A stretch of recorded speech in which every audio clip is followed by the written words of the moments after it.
Découvrez Swodcast de Credendo, des podcasts pour exporter sans risque dans le monde d'aujourd'hui.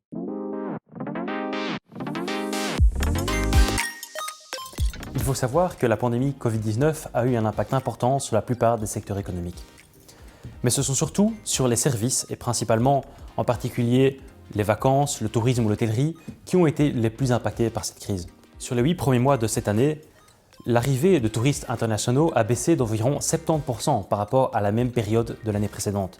Cela a donc un impact important sur le secteur aéronautique et sur les compagnies aériennes, avec des milliers de pertes d'emplois annoncées.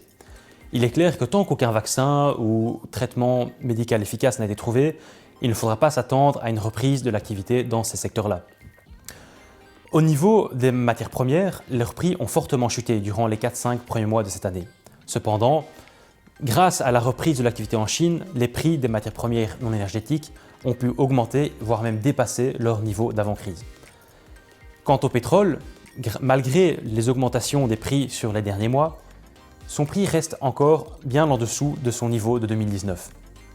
Il est évident qu'à cause de la deuxième vague qui arrive, cela pourrait faire dérailler la reprise de la demande et donc son prix. En revanche, certains secteurs ont bénéficié de cette pandémie. Par exemple, le secteur pharmaceutique qui se porte très bien, ou les opérateurs de télécommunications, voire même l'agroalimentaire de manière générale.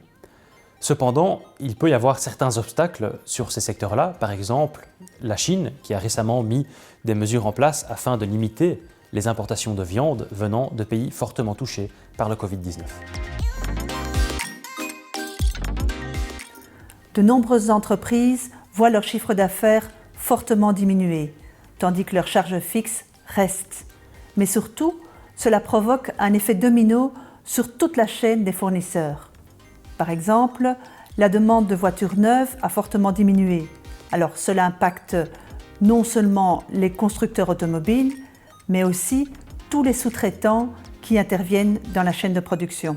Ce que l'on observe clairement chez Credendo, c'est que bien que le volume des affaires, donc la valeur totale des factures ouvertes diminue, le risque d'impayés sur ces factures augmente fortement.